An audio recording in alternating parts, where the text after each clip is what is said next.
Good afternoon. Today I'm going to be reviewing the Cronos L6016. This watch is available from watchdives.com in two versions. With the Miyota 8215 the price is $191 US. With the Miyota 8315 the price is $227 US respectively. So for reference, this is the 8215 version. The watch is also available in three dial colour options: blue, black and Tiffany blue. Watch Dives call the Tiffany blue version Coral Blue. So you can use the discount code WR4K to get $10 US discount off any watch over $250 US on watchdives.com. So firstly, let's look at the box that the watch comes in, and then I'll talk you through the other items one gets with the piece. So the watch comes in this black plastic Pelican style case. I'll show you the interior. As you can see, both halves of the Pelican case are lined with two foam panels, which does a good job of protecting the watch in shipping. I like these plastic Pelican style cases, they're very durable and practical. With regards to the items, this is the plastic guarantee card. Now usually Cronos watches are covered by a 2-year international warranty, but however, if you purchase the watch from watchdives.com, they cover the watch by a 3-year international warranty, so one is getting an extra 12 months of additional cover, which is very good. And one also gets this 1.6mm flathead jeweler's screwdriver for resizing the screw pins in the bracelet links. It's a good quality jeweler's screwdriver, so nice to get this included. So with regards to the specifications of the piece, this is the Cronos L6016. The watch is clearly an homage to the Rolex Explorer, a watch I've previously reviewed, so please feel free to check that out if you haven't seen it. Very similar proportions to the Rolex Explorer. We have a 39mm case diameter. We have a 47.6mm lug-to-lug measurement, a thickness of 12mm and a lug width of 20mm. The oyster-style bracelet tapers from 20mm at the lugs down to 16mm at the flip-lock clasp. Now I'm going to be critical of the clasp because it is sterile. It should be signed. I would like to see either the Cronos emblem engraved on the flip-lock, or alternatively the Cronos logo engraved longitudinally on the body of the clasp. Also, the flip-lock clasp is slightly undersized. I would prefer to see a longer clasp used as per the Cronos L6015, which is their Submariner date homage, or the Cronos L6005, which is their Submariner homage. Those clasps feature a glide lock style mechanism and the body is slightly longer. This flip-lock style clasp, which has a 5mm ease-link style extension, is slightly too short. But on a positive note, the interior is finished to a good standard. Solid milled 316L grade stainless steel, mirror polished to a good standard on the top side, underside and flanks. So on the underside of the clasp, we have the 5mm Easy-Link style extension and 3 micro adjustment positions. So there's two rows of dimples, 3 dimples either side of the body of the clasp. So we have 3 micro adjustment positions. The Easy-Link style extension deploys with a nice positive click, and as you can see it's very similar to the Easy-Link extension used on the Rolex Explorer, which this is an homage to. It also snaps into the body of the clasp with a nice positive click, so the quality is very good, and I like that one can easily deploy it to get 5mm of on-the-fly adjustment, but however this clasp would be better if it were longer as per the L6015 and the L6005 respectively. I'd prefer them to use the glide lock style clasp they're using on those pieces because that would enhance the fit. Now, with regards to the case back, it's a solid 316L grade stainless steel case back, which is sterile and also Rolex style, very similar in proportions to the Rolex Explorer case back. Sterile centre section, and we have mirror polished circumference and also coin edge finished, very well finished, and it provides an effective hermetic seal to 100 meters, which is perfectly acceptable. With regards to the rest of the specification, we have a flat sapphire crystal with clear AR coating on the underside. The clear anti-reflective coating does an excellent job of reducing the glare, and the highly reflective nature of the silver applied indices, silver applied Arabic numerals and the silver mirror polished Mercedes handset. The Mercedes hands are correctly proportioned. The minute hand extends to the minute ticks on the chapter ring, and also the second hand is well proportioned. It extends all the way to the minute ticks. So I like the white contrasting white minute ticks, and I also like the silver mirror polished Explorer dial layouts with the applied indices and the applied Arabic numerals. The font and shape of the 9, 6 and 3 are correct, and so therefore it's a very accurate homage to the Rolex Explorer. I also like the applied silver mirror polished Cronos logo at 12 o'clock. It's very eye-catching and I like the way it reflects. The clear AR coating does a good job, and I like the large bevel which is machined on the edge of the sapphire crystal, the way it catches the light. The sapphire crystal projects nicely above the mirror polished bezel, which is polished to a flawless finish. The blue tone is very nice. It's a matte blue. It looks like enamel blue. There's a slight gloss to it, even though it's matte. And I think they've made the correct decision by using a matte blue dial rather than using a sunburst dial. The colour tone is very similar to traffic blue, and I really like it, so I think it's very nice. And also, this is an homage to the Rolex Explorer, but it's nice that they've offered it in blue and also Tiffany blue, which they call coral blue, because they are colours that the Rolex Explorer wasn't available in. It was only available with a enamel black dial. So this blue is very nice, and also like the symmetry of the dial. I think it's a very good homage to the Rolex Explorer dial. With regards to the bezel, solid 316L grade stainless steel, flawless mirror polishing, very well proportioned, and it complements the flawless mirror polishing to the flanks of the case. Nice brushed satin finish to the tops of the lugs, and nice crisp edges which mark the transition between the tops of the lugs and the flanks to the case. Nice curved undercut to the case, and this is the kind of finishing one would expect to see on a mid-tier piece such as a Tudor Black Bay, and rather than a low-tier piece costing $227 for the 8315 version, or in this case $191 for the 8215 version. So it really is mid-tier level finishing. It's not far off Tudor or Rolex. With regards to the end links, they're a good tight fit to the case. Beautiful brushed satin finish, beautiful luster, and also the end links have a beautiful luster, as you can see. Very fine satin finishing to the brushed satin finishing, so I love the way the light is refracted, beautiful luster. And also you have flawless mirror polishing to the flanks. 1.6mm screw pins are also very well executed, so the quality of the bracelet is excellent. Right, so I'll give you a wrist shot and you can see how it fits on my 8-inch wrist. Now, this is a tight fit. It does have 12 full-size links as per the Rolex Explorer, but it's still a tight fit on my 8-inch wrist. It's a shame that they didn't add an additional link. The orientation is the same as the Explorer because we have 5 links on one side and 7 links on the other, so therefore the clasp sits off centre. I prefer the orientation of 6 links on one side and 6 links on the other because that moves the clasp into the centre. I have deployed the 5mm EasyLink style extension, as you can see, but it's still a snug fit on my 8-inch wrist. So really 7.5 inches is the maximum wrist size this bracelet will fit, and I would like to see Cronos include an additional link on this side of the bracelet so one doesn't have to use the 5mm EasyLink style extension to fit an 8-inch wrist. But on a positive note, for the majority of collectors with a 6 to 7.5 inch wrist, this will fit you no problem whatsoever. So as you can see, the clear AR coating works very well to reduce the glare and the highly reflective nature of the silver applied indices and the silver Arabic numerals, and also the silver Mercedes hands. Absolutely gorgeous piece to look at. Of the 3 versions, the black, blue and also coral blue, this is my personal favourite. I love the traffic blue colour tone to the dial. So as you can see, the proportions of the case are very good. 39mm head of the piece, and it fits very well with the 47.6mm lug-to-lug measurement. Very similar proportions to the Rolex Explorer I previously reviewed with the 39mm head of the piece. It's very close to perfection with lug-to-lug measurement because I consider 48mm to be the sweet spot. That is the perfect lug-to-lug measurement regardless of whether you have a 6 to 7 inch wrist or a 7 to 8 inch wrist respectively. At 47.6 lug-to-lug, it's very close to the perfect 48. So the proportions are outstanding.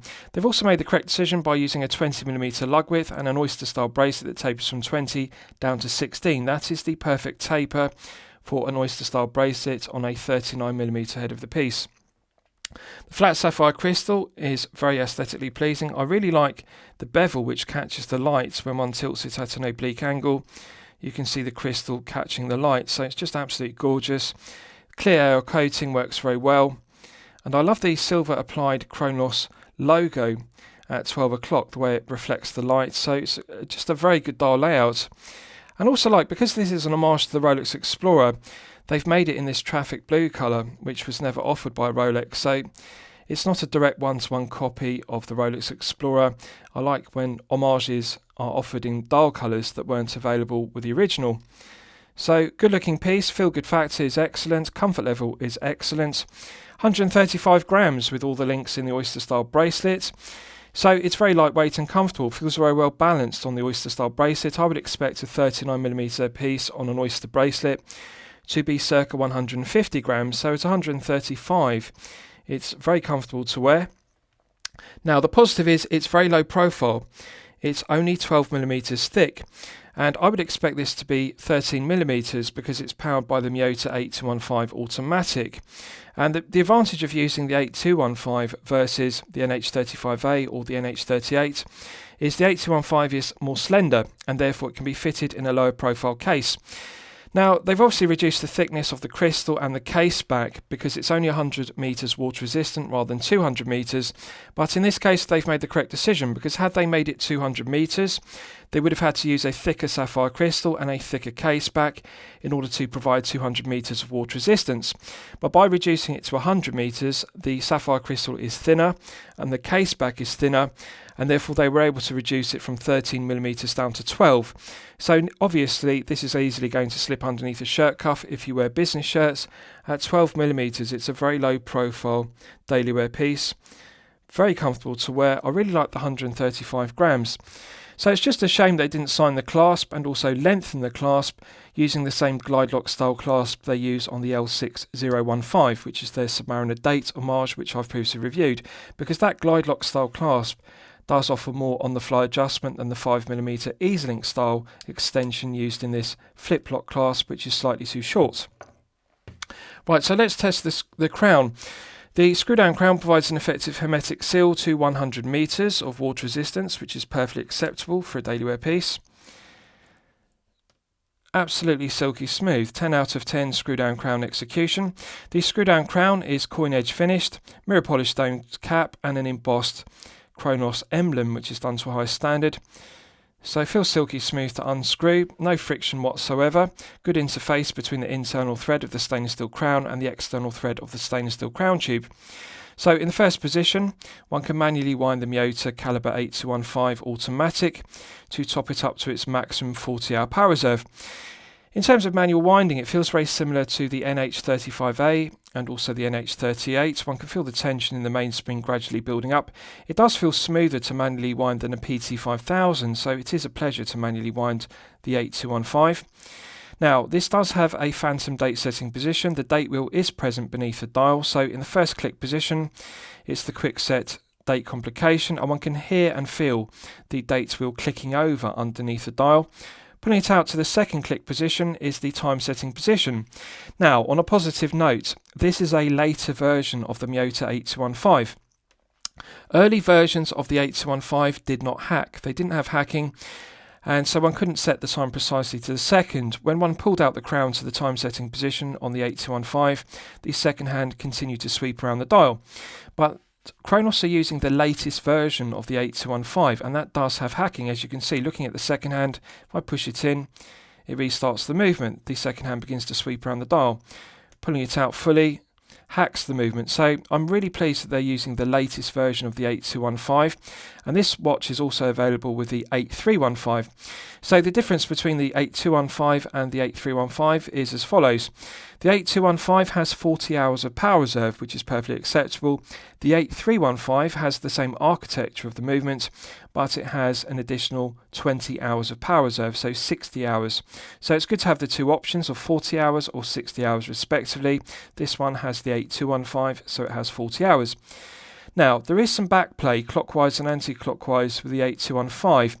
It doesn't have the immediate pickup, so when I rotate the crown, if you look closely at the crown, you can see I'm now rotating it clockwise and anti-clockwise, but the minute hand isn't immediately moving clockwise and anti-clockwise. So you see there is some slight backplay, both clockwise and anti-clockwise, between the crown and the minute hand. One doesn't get this with the NH35A and the NH38. They have an immediate reaction. When you turn the crown clockwise or anti-clockwise, the minute hand instantly moves. There's no backplay. So that's a negative of the 8215, and the same applies to the 8315, which is the other option. They do have that slight backplay in the minute hand, so that does take some getting used to when setting the time precisely. One has to allow for the slight backplay. But having said that, I'm pleased it's got hacking. Pushing it back in restarts the movement with a nice positive click. Let's test screwing it back down. Immediate thread pickup, outstanding interface between the internal thread of the screw down crown and the external thread of the stainless steel crown tube. So the screw down crown is very well made, good quality control, good build quality, and I really like the machining. Very smooth action, good interface between the threads. Right, so let's do a lume test and we'll see how the lume performs when it's charged up to the absolute maximum. So as always, I'm going to use my 100 UV LED torch to charge it up to the absolute peak. Right, so that's now fully charged, and as you can see, it has not disappointed. This is BGW9 Superluminova. Perfect match between the applied indices, applied Arabic numerals, and the Mercedes handset. The blue tone matches. Very aesthetically pleasing blue tone to the BGW9. It looks very similar to Rolex Chromolite.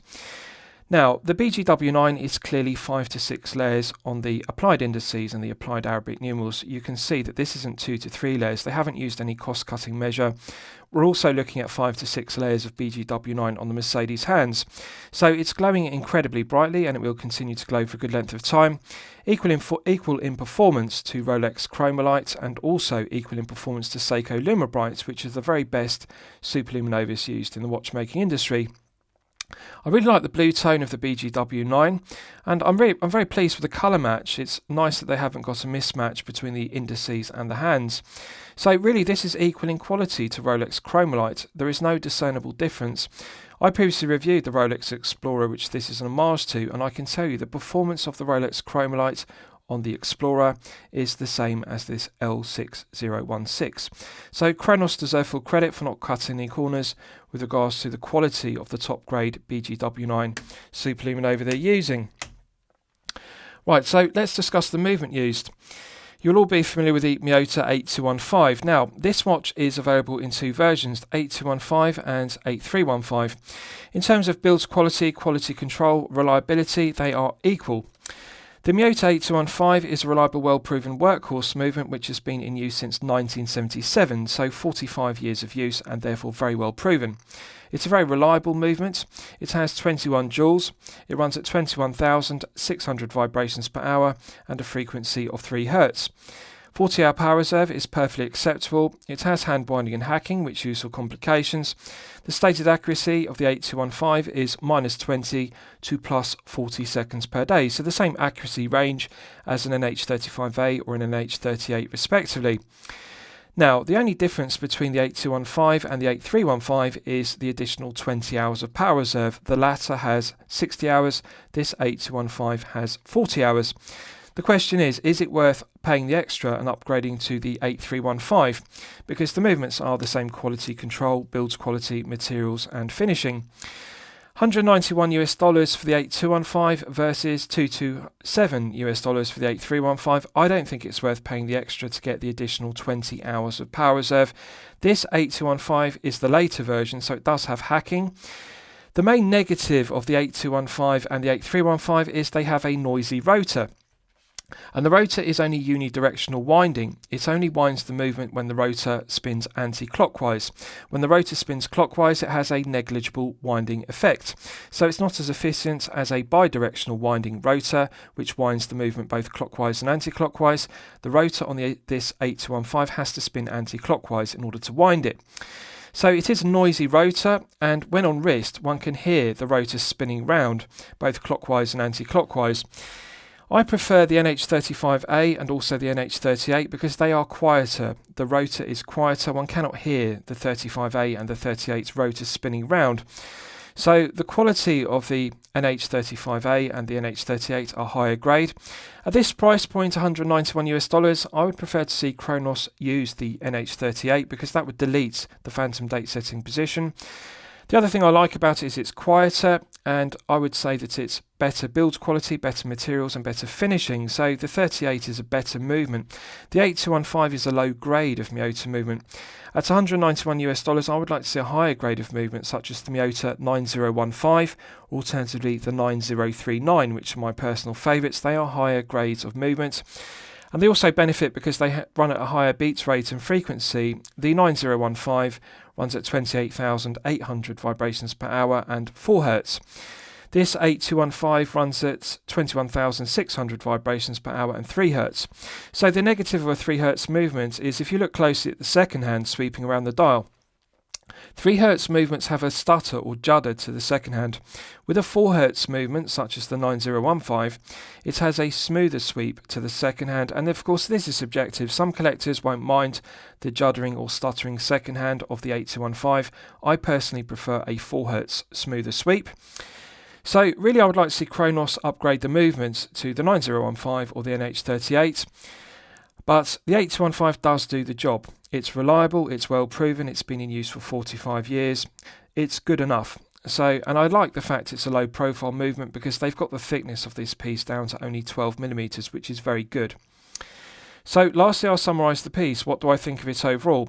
Well, when I'm considering reviewing a watch for my channel, the watch should meet 2 criteria. It should be both excellent quality and excellent value at the respective price point. So $191 is the price point of this 8215 powered version. Yes, I consider it to be excellent quality, and yes, I consider it to be excellent value at $191.